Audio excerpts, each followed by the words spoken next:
Hello, in this video we'll be talking about the PAR MLS rules and regulations, and we're going to be covering the most important ones, the things that you really need to know.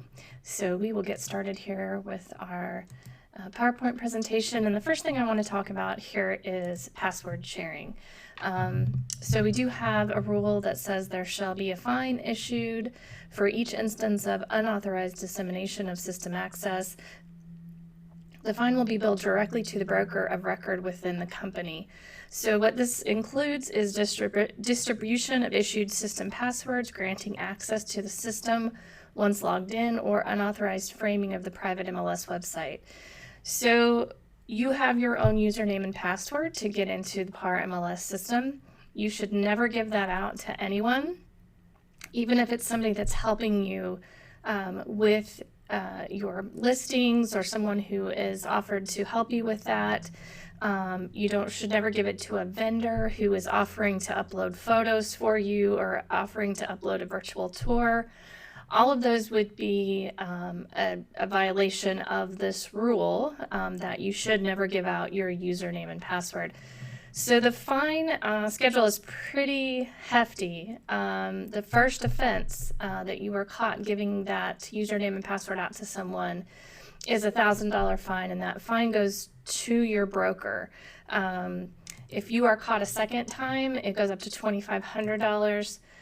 The third offense and anything after that would be a $5,000 per instance if you were ever caught sharing your username and password and allowing someone to come into the MLS that does not have authorization.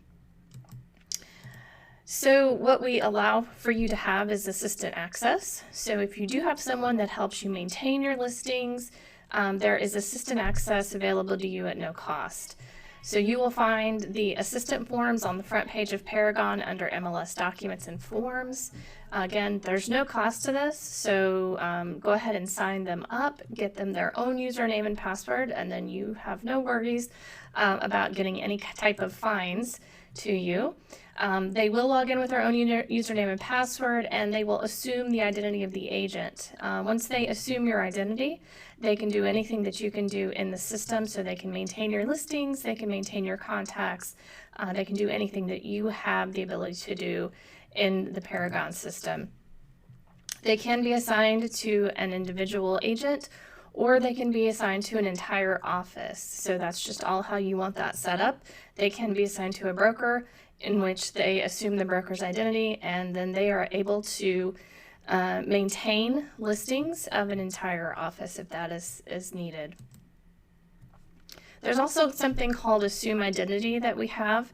That would be for an agent who already has their own login to Paragon, who might help out different people in the office. If that is the case, we have an assume identity form that you can fill out. It's signed by the broker, so the broker understands that this person can go in as the other person and maintain or do whatever they need to do with their account.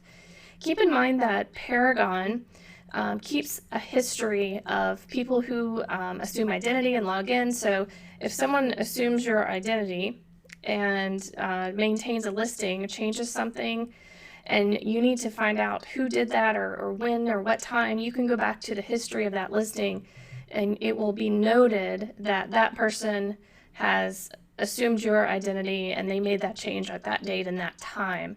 So Paragon keeps a great history of what happens to a listing and exactly who is changing that listing. So all of that is available to you in Paragon. All right, so let's talk about listing procedures.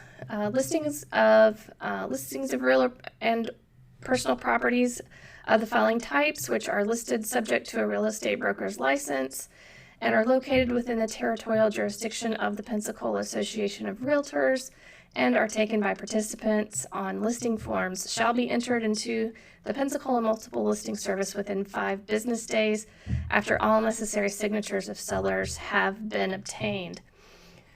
So the jurisdiction of the Pensacola Association of Realtors, it is by county, and our jurisdictions are Escambia and Santa Rosa counties. So if you take a listing and you get a listing agreement signed that sits in Escambia or Santa Rosa County, then you have 5 business days to put that into the system. That is the rule. So you do have 5 business days. Weekends and holidays do not count for those 5 business days. Those would just be weekdays that we would count that. So this is just reiterating what I just said. If you have a valid listing agreement in Escambia or Santa Rosa County, you do have 5 business days to get that in. And of course, there are exceptions to this. So let's talk about those. So what happens if my clients are not ready to place it active in the MLS within those 5 business days after signing the listing agreement? A couple options. The first one is that you can put the listing in to the MLS as a coming soon status, and we'll talk a little bit more in depth about that here in just a minute as far as what is a coming soon status.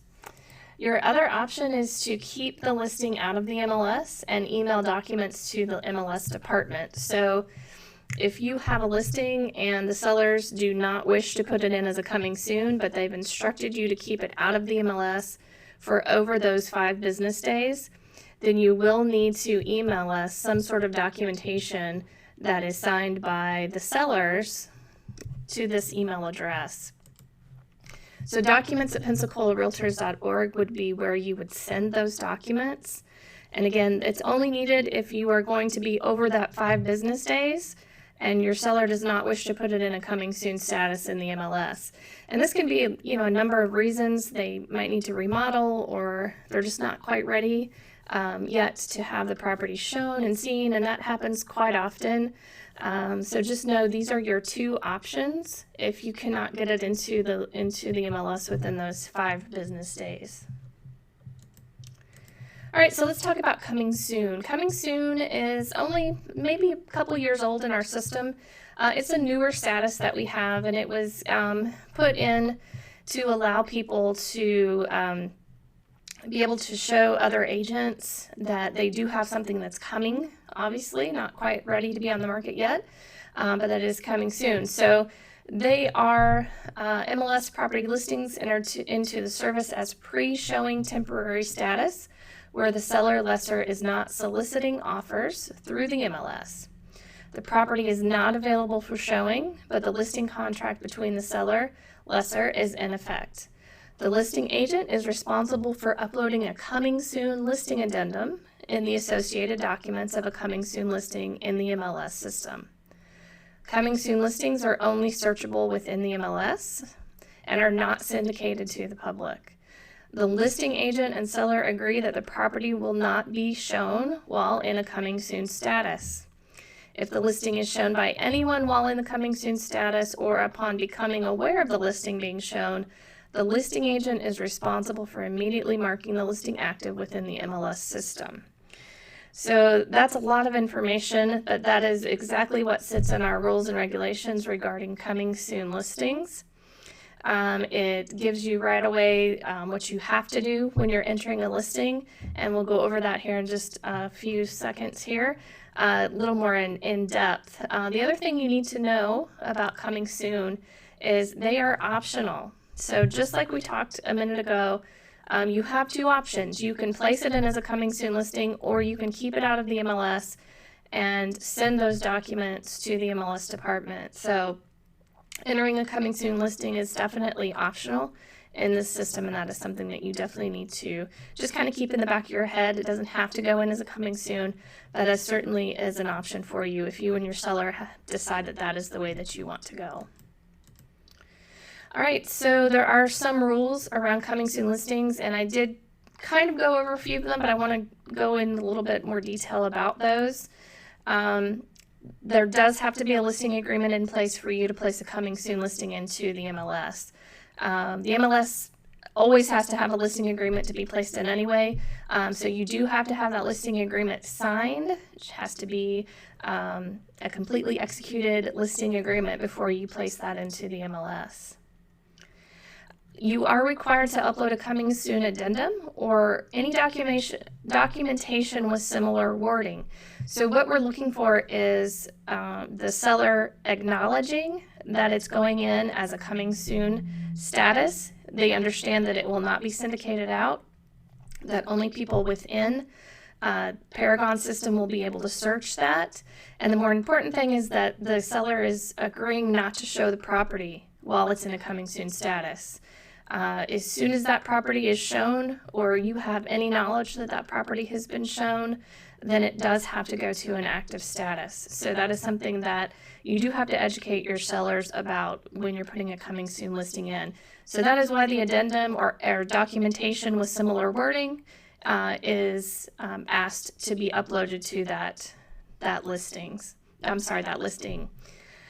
Listings in a coming soon status cannot be shown, and just like I said, if you are made aware that it's been shown, we've had situations where the seller let somebody in and the listing agent was not even aware of that. So that can happen, but once we were made aware, then the listing had to be made active. So just be very careful and make sure that you're educating your sellers about that coming soon status.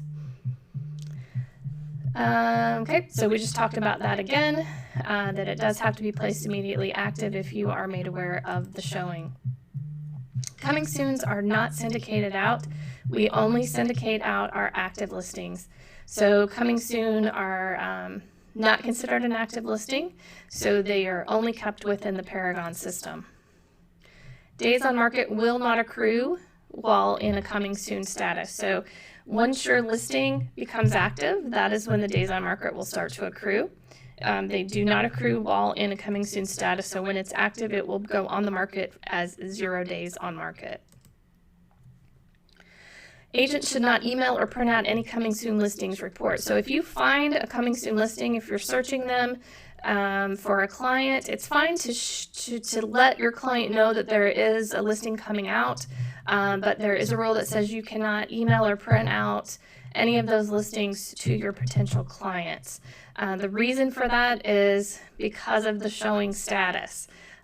Because if they get a report on it, they're going to say, when can we see it? And it creates a lot of confusion because it's not completely, not everybody really realizes what coming soon means. So that is the reason we do not allow any printouts or any emails of those listings to go out. You can find all of the rules under MLS documents on the Paragon homepage. So there are other explanations, and there's some more instructions on how you would enter a coming soon listing if you do that. So please take a look there on that homepage under MLS documents, and you'll find all of the coming soon information there. All right, let's talk about photos and media. Once a listing is entered into Pensacola Association of Realtors Multiple Listing Service, excluding listings in a coming soon status, the listing agent is responsible for uploading at least one photo that accurately depicts the property within 10 business days of the date the listing was entered into the system. The photo may be in the form of a plat map, a floor plan, or a site elevation. So you have 10 business days, so that's 2 full weeks to get a photo on your listing that accurately depicts that listing. So in other words, please don't upload a picture of your cat. Yes, that's been done. Or anything that does not represent the listing. And if you don't have great pictures yet, you can put a plat map in there or some kind of floor plan or site elevation. Anything that represents that property is acceptable to place in there until you can get some nice photos. The one exception it did mention is coming soon listings do not have to have a photo. A lot of times you're not really ready to market it anyway, so we understand that you may not have that photo available to put on that coming soon listing. So photos and media, virtual tours, or any other types of media must not have marketing or promotional messages made on behalf of the listing broker or seller. This includes but is not limited to listing agent broker name, phone number, website, or email address. Photos and/or media should not infringe or violate any copyrights, trade secrets, or other intellectual property right of any third party. So let's talk about, that's kind of two separate things. The first thing mentions branding. So on your photos, you cannot have any of your personal information anywhere. So when you're taking photos, please be careful if there is a sign in the yard. Because if the sign can be read and has any markings on it that can identify your brokerage or you or have any contact information, we will ask you to take that photo down. Your photos, your virtual tours, all of those have to be unbranded, meaning no personal information of you or your brokerage can be in those photos themselves. The second part of that is talking about copyrights. So you want to be very careful when you're putting photos in to make sure that they are your photos, and if they are not your photos, that you have something in writing from the person who owns those photos stating that you can upload those into our multiple listing service. It's a very big thing now where photographers can track their photos online. So if you possibly have a photographer that has caught you using a photo of theirs that they had not given you permission to use, they can then sue you. I've seen brokerages get sued over someone just simply doing a Google search for an image and getting something there that looked good and uploading it to the MLS. They did not have permission to upload it to the MLS, and that brokerage got sued. So be very careful that you do either own the photos or you have permission to use those photos that you have. I know it's very tempting if you had, let's say, a condo out on Pensacola Beach, to just Google Pensacola Beach and you'll come up with all kinds of beautiful beach photos.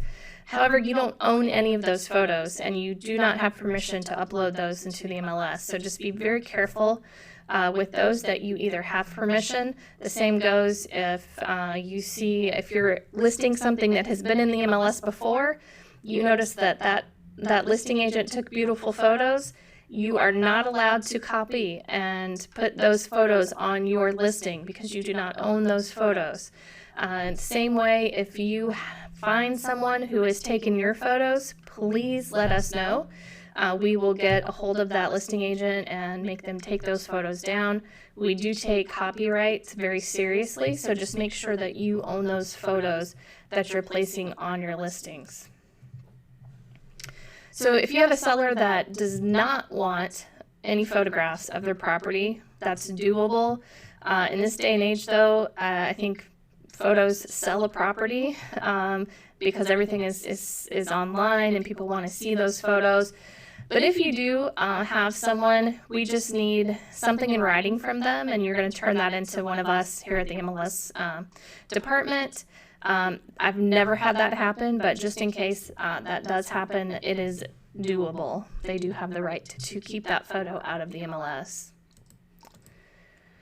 All right, so let's talk about virtual staging. That is a popular thing now, where there are all kinds of companies that create software that will allow you to make changes inside the home. So there are certain rules that you do have to follow with virtual staging. So our definition of virtual staging is using photo editing software to create a photo or photos of or conceptual renderings of what the interior rooms and or interior of the property could look like if it was staged or lived in. Virtual staging shall only be used for the interior of an existing structure or exterior limited to personal property. Disclosure of virtually staged images. All right, so the virtually staged images must have in a clear and reasonably sized font on the image the phrase virtually staged. So if you are putting these types of photos on there, you do have to mark somewhere clearly that this is a virtually staged photo. The phrase virtually staged is also required in the photo label field in the Add Edit Picture section in input maintenance. So when you're putting those listings in, you have a place to be able to put a label and also a description. So we do ask you to put virtually staged in that area as well. So permitted uses of virtual staging in our system include modifying photos, renderings to include personal property items not conveyed with the real property is permitted. Permitted personal property modifications include but are not limited to applying digital photos of furniture, mirrors, artwork, plants, etc.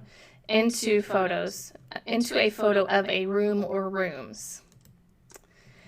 Removing existing furniture from a photo and replacing it with digital images of furniture, mirrors, artwork, plants, etc. Exterior photos limited personal property. Example, patio furniture could be added to make the property look lived in the exterior photos. Buildings rendering acceptable to under construction properties.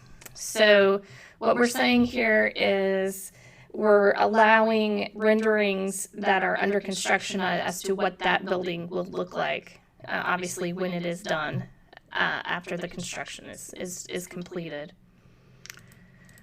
All right, so let's look at the prohibited uses of virtual staging in the multiple listing service. So these are things that we do not allow as far as virtual staging. So no permanent fixtures of the interior shall be removed, altered, or added. An example of that is changing the walls, changing the flooring, changing the cabinets, removing cabinets, put new cabinets in, adding islands and or countertops.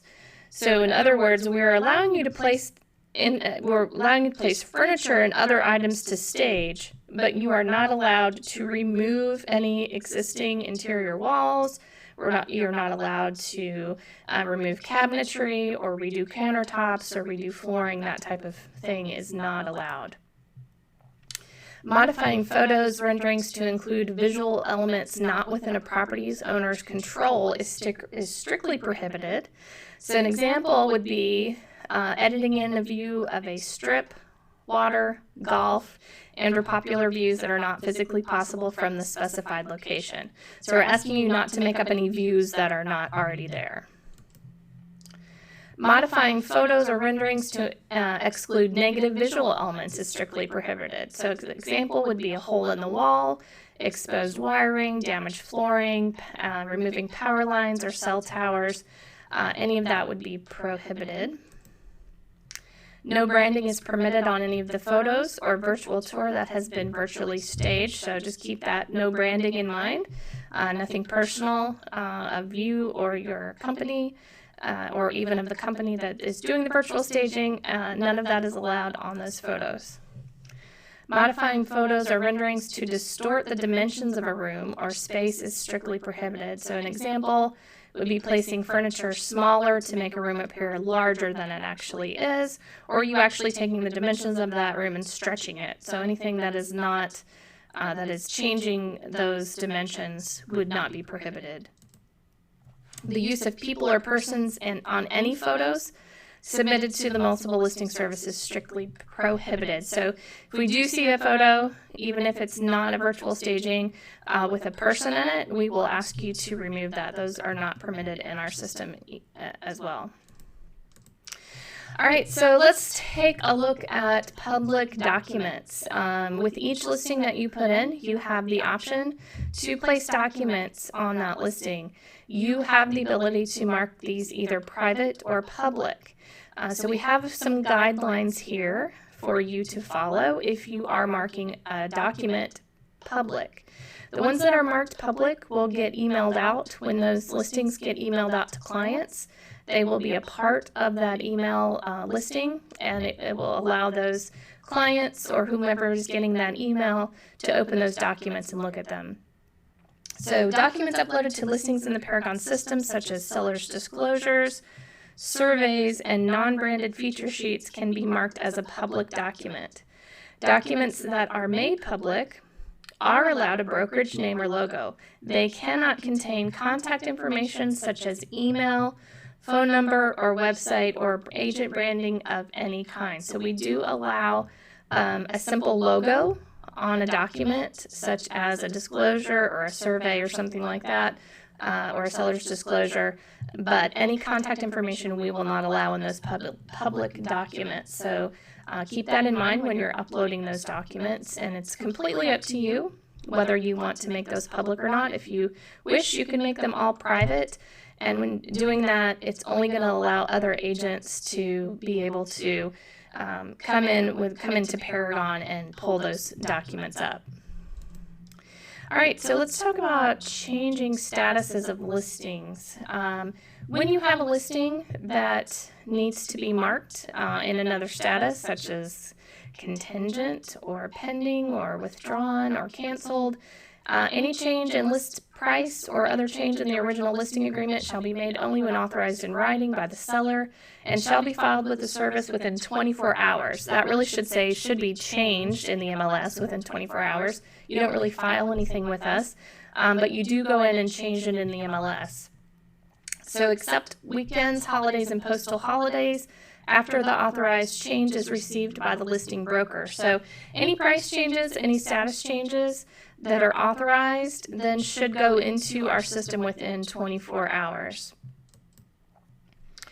Reporting sales to the service. So when you have a listing that closes, you actually have 5 business days to mark that sold.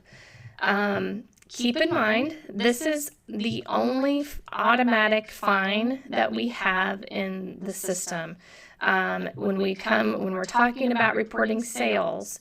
So anything that needs to be reported sold has to be reported within 5 business days. Again, we do not count weekends. We do not count holidays. If you mark a listing sold after those 5 business days, there will be a fine. It's a $100 fine. It does get sent to your broker. And this is nothing that you can really fix, because if you wait too long after those 5 days and then you close it out, that is an automatic fine. You cannot turn back time and go close it out when you were supposed to close it out.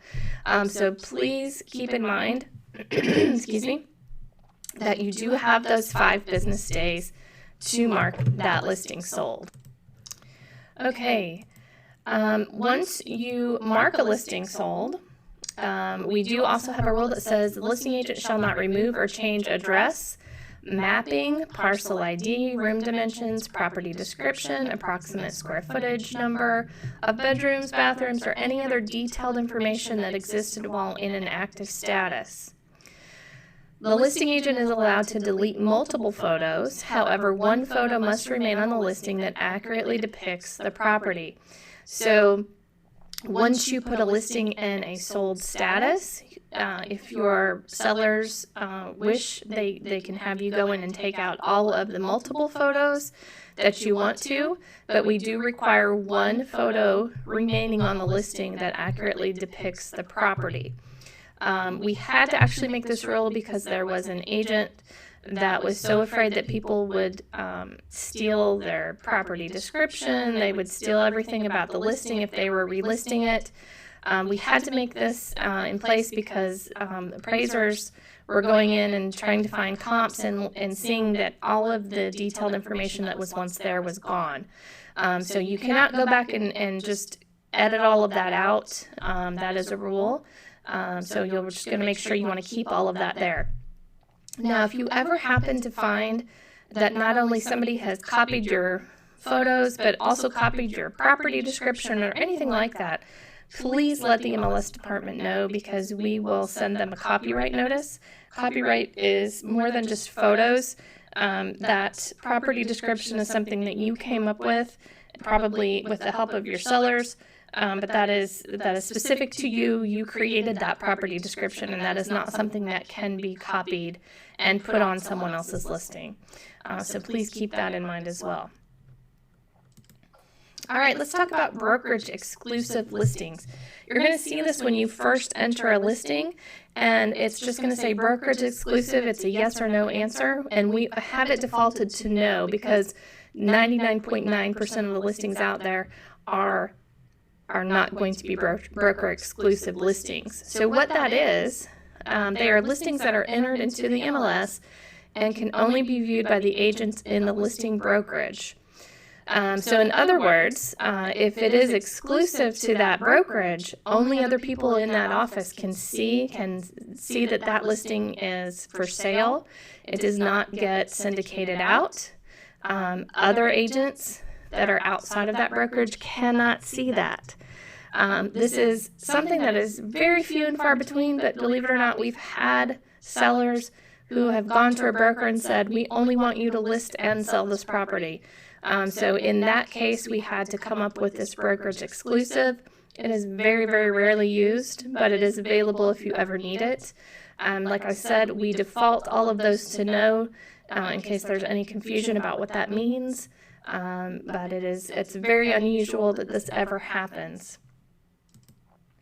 Okay, let's talk just a bit about commercial listings. I think I've already talked about this a couple times within this lessonly training, but I do want to cover it one more time. So we do have an official commercial MLS called the Gulf Coast CMLS. Commercial listings entered into Paragon under the commercial sales or commercial lease categories are required first to be listed into the Gulf Coast Commercial Multiple Listing Service. That is the official commercial MLS of the Pensacola Association of Realtors. MLS members have access to a free account with the Gulf Coast MLS, and when entering a commercial listing into Paragon, members must enter the ID number from the Gulf Coast CMLS. So if you do have a commercial listing, you're going to go to the Gulf Coast CMLS, enter it first, you'll get an MLS number. Then you can enter it into the Paragon system, and when you do that, it will ask you for the Gulf Coast CMLS MLS number, and you will put that in there. Again, this is our official commercial MLS of the Pensacola Association of Realtors. You do have a free account, so no worries there. If you do have a commercial listing, you are not paying any additional to put that listing into the Gulf Coast CMLS. You also have the option to upgrade at any time to a paid account. So if you have a big commercial listing and you feel like you need all the tools that are available there in the Gulf Coast CMLS to help you sell that commercial listing, you can upgrade. And then as soon as you sell that listing, you can actually just downgrade back to a free account. So that can kind of, that can go back and forth. Just whenever you need that upgrade, you can have that. There's no plan that says you have to have it for a certain amount of time. You can always go back down to a free account with that. Okay, so let's talk a little bit about property description. That is anything that you enter into the MLS, you're going to be placing that property description in, and that should only describe the physical attributes of the property. So the property description cannot contain any of the following. Cannot have the address, the house number, or the street name in the property description.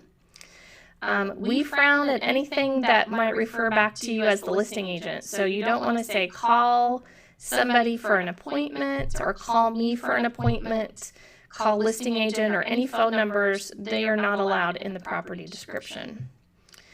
Directions to the property or showing instructions. There are specific fields for those, and they should not be placed within the property description. You are not allowed to put any website address or email address in a property description. No HTML coding or JavaScript on the listing or photos can be put in there. Builders' names are not allowed within the property description. Sellers' concessions or special offers are not allowed as well.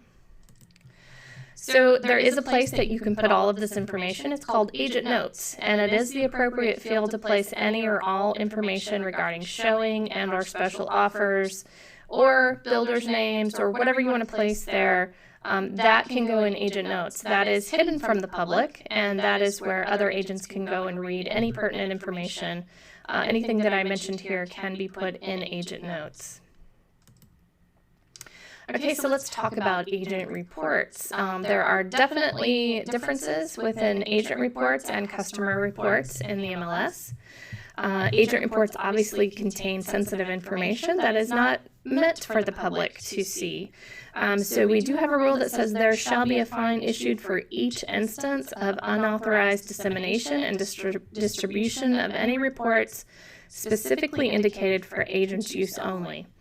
This includes disclosure of the following confidential fields of data or content. So these are some of the sensitive things we don't want going out. There is compensation offered to other MLS participants, the type of listing agreement, exclusive right to sell or exclusive agency, seller occupants' names, phone numbers, or email addresses, instructions or remarks intended for cooperating brokers only, such as those regarding showings or security of listed property.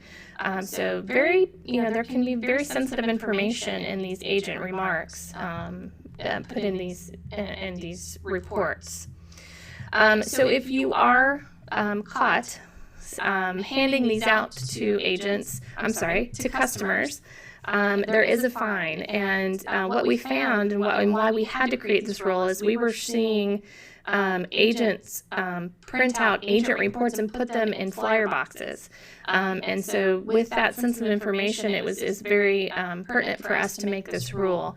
So if you are caught handing out or mailing out or giving out agent reports to people who are not agents, the first offense is you'll get a warning letter from the PAR MLS department. And I can give you kind of an example of what happened once. We had a newer agent. They weren't aware of this rule.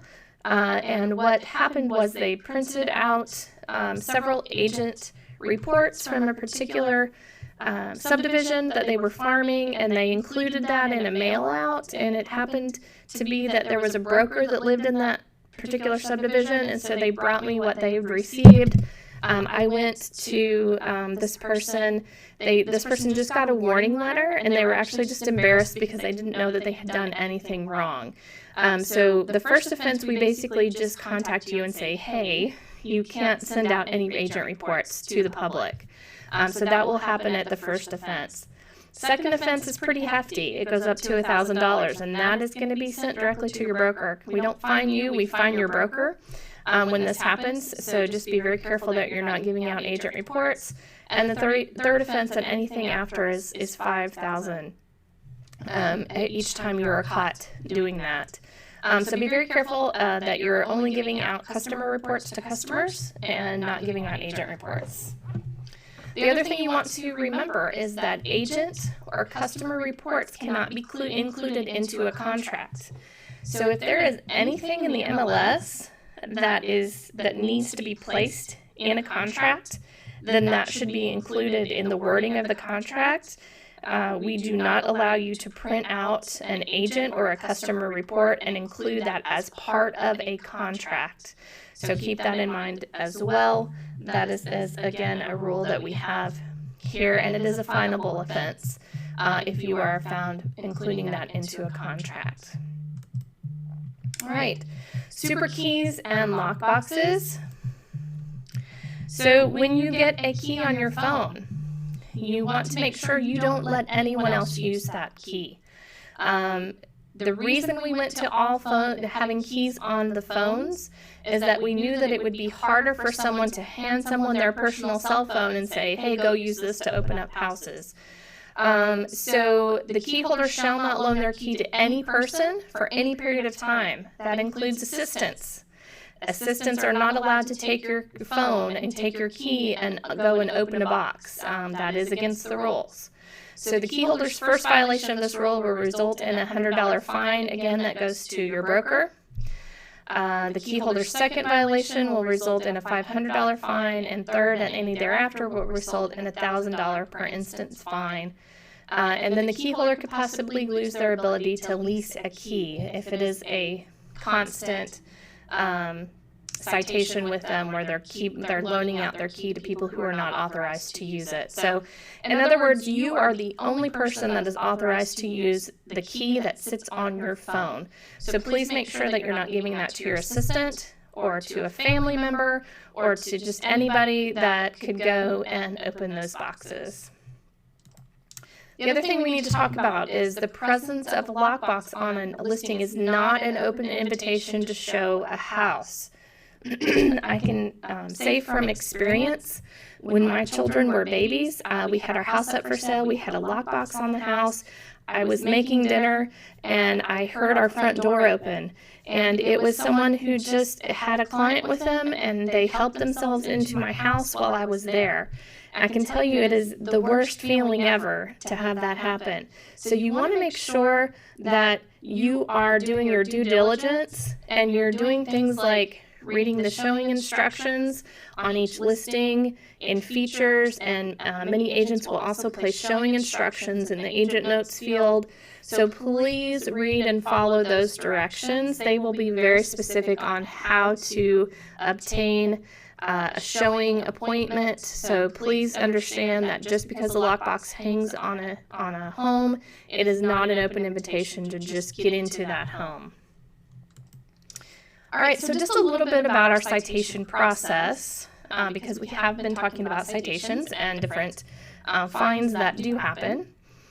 We do have a third-party program. It's called iCheck, and it checks the accuracy of our data. So that runs at midnight each night, and it goes through our data to make sure that the rules that we've put into place are being followed. We also have a correction button in Paragon that allows you as the user to report something on a listing that needs to be corrected. So if you are looking at a listing in Paragon, you're looking at a report, whether it be an agent report or a customer report. Above that report, you're going to have a button that says correction. And when you click that correction button, it's going to bring up a form, and it's going to allow you to let us know what's wrong with that listing. It could be a wrong school, it could be that it's mapped incorrectly, it could be a number of things, but we encourage you to let us know if you find something wrong with the listing, because that helps us police it. We want to make sure that we have the most accurate data in our system, not only for you to use, but for appraisers that use it. Anybody that's using our system is counting on this information to be absolutely accurate, and that is why we do these checks and have these things in place. So if your listing is found to have a citation, you will receive an email that will give you 48 hours, and that is business days, so it does not include weekends or holidays, to correct the error. Okay? If you fail to correct the error within 48 hours, your broker will then be billed a $100 MLS fine. I can tell you they're not in a good mood when that happens, so just be very careful. If you do get a citation from us and you don't understand it, please give us a call. We are here to help you. We hate to fine people. We would so much rather that if you did get a citation and you're not sure how to fix it, please pick up the phone and call us. We will walk you through step by step on what to do, make sure that it gets fixed so that you don't get a fine. We would so much rather help you before the fine. So please feel free to call us at any time if you have questions about that.